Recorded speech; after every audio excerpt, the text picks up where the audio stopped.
प्यारे बच्चों, अभी कुछ दिनों में आपकी जो अर्धवार्षिक परीक्षा है, हाफ ईयरली है, वो शुरू होने वाली है। तो उसी से संबंधित मेरे पास एक ये सैम्पल पेपर पड़ा था। मैंने इसीलिए सोचा कि बच्चों को ये पेपर है करवा देती हूँ, ताकि बच्चों को थोड़ा सा सिलेबस रिवाइज हो जाएगा और बच्चों को पता चलेगा कि प्रश्नों को किस तरीके से करना है। तो चलो शुरू करते हैं। सबसे पहले जान लेंगे 80 नंबर का पेपर होगा 80 का, और 230 आपका टाइम होगा। और इसमें प्रश्नों के उत्तर है जो कोशिश करें कि आप सीरियल वाइज ही दें। अगर नहीं दे पाते हैं तो जहाँ कहीं और करें, तो आप उसमें से प्रश्न का नंबर अवश्य लिख दें। लिखाई का थोड़ा ध्यान रखें। तो सबसे पहले हमारे पास है यहाँ पर अनसीन पैसेज, अपठित गद्यांश, जो हमने पढ़ा नहीं है। तो इसको हमने पहले ध्यान से पढ़ना है। पढ़ने के बाद इसके प्रश्नों को पढ़ना है और फिर इसमें से प्रश्नों के उत्तर है जो वो ढूंढने हैं। इसमें सभी ऑप्शन दिए हुए हैं, तो और भी आसानी से हम ढूंढ सकते हैं। तो यहाँ देखिए, सबसे पहले है यहाँ पर पहला प्रश्न है, तिनके की क्या विशेषता है, गद्यांश के आधार पर बताइए। तो हमने इसमें पढ़ा है कि तिनके की क्या हस्ती, लेकिन वही तिनका संगठित होकर रस्सी बन जाता है। यहाँ पर देखिए तीसरा ऑप्शन है जो बिल्कुल सही है। जब तिनका संगठित होकर रस्सी बन जाता है, मतलब इकट्ठा होकर के, तो उस रस्सी से हम हाथी को भी बांध सकते हैं। दूसरा प्रश्न है, बूंदों के मेल से क्या होता है। अब बूंदों के मेल से क्या होता है, सागर का निर्माण होता है। तो हमने पहले में पढ़ लिया है, तो इसमें हमारा दूसरा ऑप्शन सही होगा, बूंदों के मेल से सागर का निर्माण होता है। जब चींटियां एक साथ हो जाती हैं तो वाक्य पूरा करें। वाक्य पूरा करना है तो हमें पैसेज में जाना पड़ेगा और उसको देखना पड़ेगा कि चींटियां वाली लाइन कहाँ पर है। एक चींटी की क्या औकात, लेकिन यही चींटी जब एक साथ हो जाती हैं तब अपने से बड़े आकार के जीवों को चट कर जाती हैं।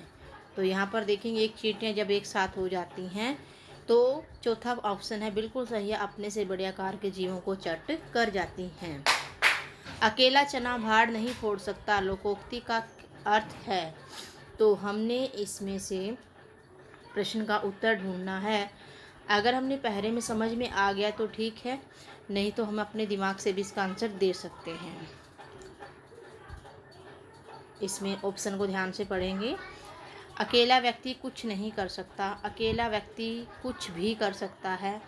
अकेला व्यक्ति भाड़ नहीं फोड़ सकता, अकेला चना कुछ नहीं कर सकता। तो अकेला व्यक्ति कुछ नहीं कर सकता, ठीक है। अकेला व्यक्ति भाड़ नहीं फोड़ सकता, तो इसका तीसरा ऑप्शन बिल्कुल सही होगा। आगे देखिए, इसमें हमने ना पहला ऑप्शन इसको सही रखना है, कुछ नहीं कर सकता, क्योंकि भाड़ है जो, वो तो हमने इसमें से ही ले लिया वाक्य में से। तो आगे चौथा ऑप्शन है, इसमें चौथा प्रश्न है, इस गद्यांश का उपयुक्त शीर्षक लिखिए। अब बात एकजुट की हो रही है सभी जगह पर, तो एकता का मतलब यहाँ पर आएगा जरूर। तो देखे हैं इसमें एकता वाला कौन सा ऑप्शन है, तीसरा, एकता का महत्व, ठीक है। इस तरीके से आपने इसमें से प्रश्नों के उत्तर छांटने हैं। ये हमारा एक काव्यांश है जो अपठित है, इसको हम ध्यान से पढ़ेंगे, फिर इसमें से प्रश्न के उत्तर देंगे। कुछ बच्चे कविता की पंक्तियाँ ही उठा करके लिख देते हैं, वो आंसर नहीं होते हैं। कविता को समझना है और फिर उनका आंसर लिखना है। जैसे इसके प्रश्न देखते हैं, मंजिल किस तरह पूरी होती है। तो हमने देखो पढ़ा है इसमें कविता में ही, केवल मन के चाहे से ही मन चाही होती नहीं किसकी। आगे देखिए यहाँ पर, मंजिल किस तरह पूरी होती है, मन के चाहने भर से नहीं, बिना चले नहीं, चलने पर, सोचने पर। किस तरह पूरी होती है भाई, चलने पर। जब हम चलेंगे तभी तो मंजिल मिलेगी। पर्वत की चोटी छूने के लिए खालिस्तान वाक्य को पूरा करें। पर्वत पर चढ़ना नहीं पड़ता, गलत हो जाएगा। पर्वत पर चढ़ना पड़ता है, ठीक है। पर्वत की चोटी को देखना पड़ता है, पर्वत की चोटी का चित्र बनाना पड़ता है। तो इसमें से दूसरा ऑप्शन है जो वो सही है, क्योंकि पर्वत की चोटी को अगर छुएंगे तो हमें पर्वत पर चढ़ना पड़ेगा। सागर से मोती लाने के लिए वाक्य पूरा करें। गोता खाना ही पड़ता है, मोती बेचने की दुकान पर जाना पड़ता है, समुद्र के किनारे जाना पड़ता है, मोती ढूंढने पड़ते हैं। तो सागर से मोती लाने के लिए हमने कविता में से ही इसका देखेंगे गोता खाना ही पड़ता है।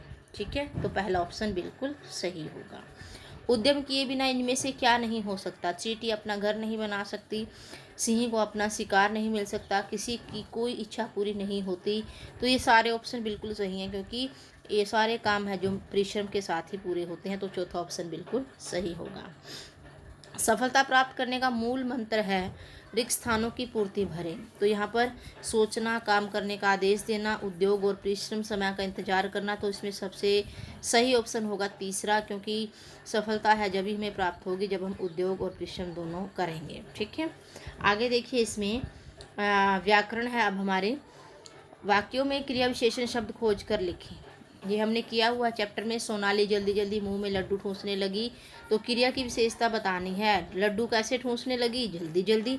तो इसका मतलब हमारा जो जल्दी जल्दी शब्द है वो हमारा क्रिया विशेषण है। टॉमी फुर्ती से चोर पर झपटा। झपटे का जो झपटने का कार्य हुआ है वो किस तरीके से हुआ है? धीरे से, फुर्ती से, आराम से। तो यहाँ पर क्रिया की विशेषता बतानी है, तो किस तरीके से झपटा? वो फुर्ती से। तो हमारा ये वाला फुर्ती है जो, ये शब्द हमारा यहाँ पर क्रिया विशेषण हो जाएगा। आज अचानक ठंड बढ़ गई। ठंड बढ़ गई, कैसे बढ़ी? अचानक बढ़ गई, या धीरे धीरे बढ़ गई, या आराम से बढ़ी? तो यहाँ पर अचानक, अचानक ठंड बढ़ गई है क्योंकि क्रिया अचानक हो गई है। तो यहाँ पर अचानक शब्द है वो हमारा क्रिया विशेषण होगा। आगे देखिए, निम्नलिखित वाक्यों में क्रिया विशेषण है जो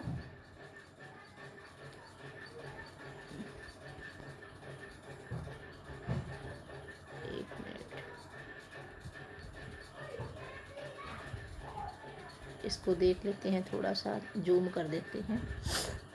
हाँ, सोनाली जल्दी जल्दी, ये हो गया हमारा। निम्नलिखित वाक्यों में विशेषण के भेद बताओ।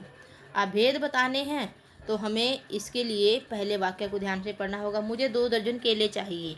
अब हमें पता है कि 2 दर्जन केले चाहिए। केले यहाँ पर 2 दर्जन में हम काउंट कर सकते हैं। ठीक है, तो कौन सा आएगा? संख्यावाचक आएगा, परिमाणवाचक? तो संख्यावाचक आएगा क्योंकि हम केलों को गिन सकते हैं। तो दो यहाँ पर संख्यावाचक विशेषण होगा। सभी लोग हंस रहे थे। सभी लोग हंस रहे थे, तो क्या होगा? कौन सा होगा? जल्दी बताइए। सभी लोग हंस रहे थे, निश्चयवाचक। ठीक है, सभी हंस रहे थे, कुछ होता तो अनिश्चयवाचक हो जाता। तो 2 किलो अनाज दे दो। अब 2 किलो है, हम इसको तोल सकते हैं। जब तोलने की बात आए, नापने की बात आए, मापने की बात आए, तो हमारे पास आ जाता है परिमाणवाचक। ठीक है, यहाँ पर आएगा परिमाणवाचक।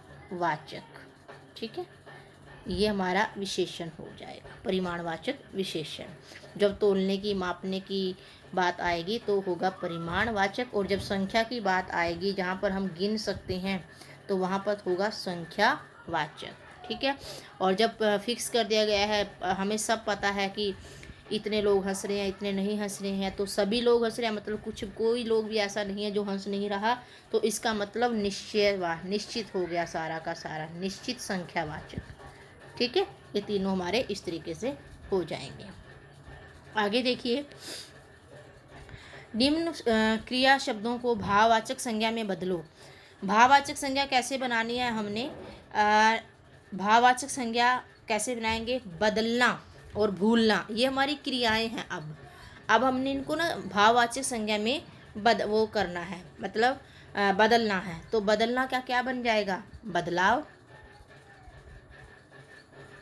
ठीक है, बदलना का बदलाव, और भूलना का भूल। ठीक है, ये हमारा हो जाएगा। आगे देखिए, सर्वनाम शब्द खोज कर लिखिए। उन्होंने देखा कि एक लंबा आदमी लड़खड़ाता हुआ उनकी ओर चला आ रहा है। पास आकर उसने कहा, मैं भूख के मारे मरा जा रहा हूँ। इसमें हमने सर्वनाम शब्द खोजने हैं। तो सर्वनाम कहाँ पर है? हमें पता है कि संज्ञा के स्थान पर प्रयुक्त होता है सर्वनाम। तो सबसे पहले आएगा उन्होंने देखा एक लंबा आदमी लड़खड़ाता हुआ उनकी ओर चला आ रहा है। पास आकर उसने कहा कि मैं भूख के मारे मरा जा रहा हूँ। तो ये सारे जो हमने अंडरलाइन किए हैं, ये सारे के सारे सर्वनाम शब्द हैं। आगे देखिए, प्रत्यय व मूल शब्द अलग अलग करें। अब यहाँ पर गुलाबी, कीमती, कश्मीरी, ये तीनों शब्द हैं जो इनमें प्रत्यय लगा हुआ है, तो इनको हमने अलग अलग करना है। तो गुलाबी है जो, इसमें मूल शब्द हमारा आ जाएगा गुलाब, प्लस मात्रा बड़ी ई है तो ई आ जाएगा। वैसे ही कीमत प्लस ई, कीमती प्लस ई नहीं करना है, कीमती शब्द है पूरा, तो हमने इसमें से ई को अलग करके दिखाना है। ई इसमें बड़ी आ जाएगी, कीमत प्लस ई, ठीक है। और तीसरा है कश्मीरी। कश्मीरी में क्या होगा, कश्मीर, कश्मीर इसमें मूल शब्द आ जाएगा और प्लस बन जाएगा ई, ये हमारा प्रत्यय होगा, ठीक है। कश्मीर प्लस ई, क्लियर है यहाँ तक। आगे देखिए, मुहावरे के अर्थ लिखकर वाक्य में प्रयोग करो। हाथ को हाथ न सूझना, हाथ पैर फूलना, साफ मना, हाथ साफ करना। हाथ को हाथ न सूझना, कुछ भी दिखाई ना देना। हाथ पैर फूलना, घबरा जाना। हाथ साफ करना, चोरी कर लेना, ठीक है। इनको वाक्य में प्रयोग करना है। लाइट चले जाने के बाद हाथ को हाथ नहीं सूझ रहा था, ठीक है। और हाथ पैर फूलना, घबरा जाना। अचानक मेहमान को देखकर मेरे हाथ पैर फूल गए। हाथ साफ करना, चोर ने आज तिजोरी पर हाथ साफ कर दिया, ठीक है। आगे देखिए, निम्न शब्दों को पढ़िए और इनका प्रचलित रूप लिखिए। प्रचलित मतलब जो अब है, इनका अब वाला रूप, ये प्राचीन रूप है। पहले हम इनको ऐसे लिखते थे, लेकिन अब फिलहाल हम इनको कैसे लिखते हैं, पर्वत, शीश, रास्ता, इंसान। तो हमने सबसे पहले पर्वत हम ऐसे लिखते हैं, अब पर्वत, ठीक है। और शीश, शीश, अब ये श ऐसा आ रहा है इसमें। और रास्ता, रास्ता। पहले हम इन शब्दों को प्रयोग करते थे, लेकिन अब हम इस तरीके से शब्दों का प्रयोग करते हैं। इंसान, ऊपर अनुसार आ जाएगा और इंसान, इस तरीके से हम शब्दों का प्रयोग करते हैं। समझ आ गया यहाँ तक। आगे देखते हैं, ये हमारे पाठ में से ही है, नादान दोस्त में से। इसको हमने ध्यान से पढ़ना है और इन प्रश्नों के उत्तर देने हैं। यह किस मौसम की बात की गई है भाई, यहाँ पर गर्मी की बात की गई है। बच्चे किसकी हिफाजत करना चाहते थे, अंडों की, ठीक है। केशव कार्निस तक कैसे पहुँचा, केशव कार्निस तक कैसे पहुँचा था भाई, स्टूल लगा करके, हाँ स्टूल लगा करके नहीं, इसमें ये ऑप्शन आएगा सही, क्योंकि वो नहाने की चौकी भी उसने उसके ऊपर लगाई थी। केशव के पिताजी कहाँ गए थे, केशव के पिताजी दफ्तर गए थे। और यहाँ किस समय की घटना का वर्णन है, दोपहर की, क्योंकि दोपहर के समय की बात हमने इसमें पढ़ी थी। आगे देखिए, निम्नलिखित काव्यांश को पढ़कर पूछे गए प्रश्नों का उत्तर देना है। हमने ये साथ ही हाथ बढ़ाना कविता में से है, कविता का ये पढ़ लेना है, उसके बाद हमने इसके प्रश्नों के उत्तर देने हैं। इस गीत में किस प्रकार कार्य करने की बात की गई है, मिलकर। मेहनत करने वाले के सामने कौन शीश झुकाता है भाई, पर्वत। मिलकर मेहनत करने से क्या संभव है, मिलकर मेहनत करने से क्या संभव है भाई, बड़ी से बड़ी मुश्किल हल हो जाती हैं, बाधाएं स्वतः हल हो जाती हैं, सागर भी रास्ता दे देता है, मतलब ये सारी हो जाती है, तो इसका आएगा उपयुक्त सभी। सागर के रास्ता छोड़ने का क्या अभिप्राय है, सागर सूख जाना, काम बिगड़ना, बड़ी से बड़ी बाधा दूर होना, शत्रु का जीत जाना। तो यहाँ पर ये नहीं है कि सागर सूख जाएगा और आपको रास्ता दे देगा, नहीं, इसका मतलब है बड़ी से बड़ी बाधा है जो उसको वो दूर हो जाएगी अगर हम मेहनत करेंगे। गीतकार ने हाथ बढ़ाने का प्रयोग किसके लिए किया है, मिलजुल कर काम करने के लिए, ठीक है। आगे देखिए, इनमें से 6 प्रश्नों में से उत्तर देने हैं, ये हमारे वसंत में से हैं। तो माँ मोहन के ऐसे ऐसे कहने पर क्यों घबरा रही थी, इस प्रश्न का उत्तर हमें देना है। तो इसमें आएगा क्योंकि ऐसे ऐसे बीमारी है जो माँ ने पहले कभी नहीं सुनी थी, तो वो घबरा रही थी कहीं यह कोई नई बीमारी तो नहीं है। सागर ने रास्ता छोड़ा, पर्वत ने शीश झुकाया, साहिर ने ऐसा क्यों कहा है, लिखो। साहिर जी ने ऐसा इसीलिए कहा है क्योंकि जो व्यक्ति मेहनत करता है उसके लिए पर्वत भी अपना शीश झुका देता है और सागर अपना रास्ता छोड़ देता है, अर्थात रास्ते की सारी बाधाएं हैं जो वो दूर हो जाती हैं। पूर्णिमा में चांद कैसा दिखाई देता है, पूर्णिमा में चांद बिल्कुल गोल दिखाई देता है। केशव और श्यामा ने चिड़िया के अंडों की रक्षा की या नादानी? उन्होंने की थी नादानी। ठीक है, क्योंकि उन्हें पता नहीं था कि चिड़िया के अंडे छूने से ऐसा भी हो सकता है। कविता के आधार पर बताओ चिड़िया को किन किन चीज़ों से प्यार है? 3 चीज़ें थी भाई, हमने पढ़ा था, नदी, विजन और अन्न। इसको हमने पढ़ा था 3 चीज़ों को। ठीक है, आगे देखिए। लेखिका बचपन में इतवार की सुबह क्या क्या काम करती थी? लेखिका बचपन में इतवार की सुबह अपने जूते पॉलिश करती थी और मोजे धोती थी। कपड़े से जूतों को चमका करके अच्छी तरह से साफ कर देती थी। लेखिका को चश्मा क्यों लगाना पड़ा? चश्मा लगाने पर उनके चचेरे भाई उन्हें क्या कहकर चिढ़ाते थे? लेखिका को चश्मा इसलिए लगाना पड़ा क्योंकि लेखिका दिन के उजाले को छोड़ करके रात को लैंप के सामने बैठकर पढ़ाई करती थी और चश्मा लगाने पर उनके चचेरे भाई उन्हें कहते थे, चश्मा इसने लगाया ताकि सूझे दूर की, ये नहीं पता लड़की को शक्ल बनी लंगूर की। ठीक है, तो ये 7 प्रश्न है, इनमें से 6 करने हैं और 7 के साथ इंपॉर्टेंट है। इनमें से कोई भी 2 या 3 प्रश्न इसमें आराम से आपके इस पेपर में अवश्य आएंगे। आगे इसमें रामायण में से देखिए, राम ने अयोध्या जाने से इनकार किया तो भरत ने उससे क्या मांगा? खड़ा हूँ। ठीक है, राम लक्ष्मण को विश्वामित्र ने कौन कौन सी विद्याएं सिखाई? भला अति भला। राम ने वनगमन को क्या कहा? पिता की आज्ञा। रानी कैकेयी ने राजा दशरथ से कौन से 2 वरदान मांगे? पहले में भरत का राज्याभिषेक और दूसरे में राम को 14 वर्ष का वनवास। मंथरा कौन थी? उसने कैकेयी को क्या सलाह दी? मंथरा कैकेयी की दासी थी और उसने कैकेयी को कहा कि तुम भरत को राजा बनाने के लिए अपने 2 वचन है वो मांग लो, ताकि इन 2 वचनों में आप अपने बेटे भरत को राजा बना सको और राम को 14 वर्ष का वनवास दिला सको। तो ये जो सलाह थी उसने मंथरा ने कैकेयी को दी थी कि तुम्हारे जो 2 वचन हैं उनको तुम आज मांग लो। राम ने रघुकुल की क्या रीत बताई? राम ने रघुकुल की रीत बताई थी कि प्राण जाए पर वचन न जाए, कि प्राण जा सकते हैं लेकिन दिया हुआ वचन है वो हम तोड़ नहीं सकते।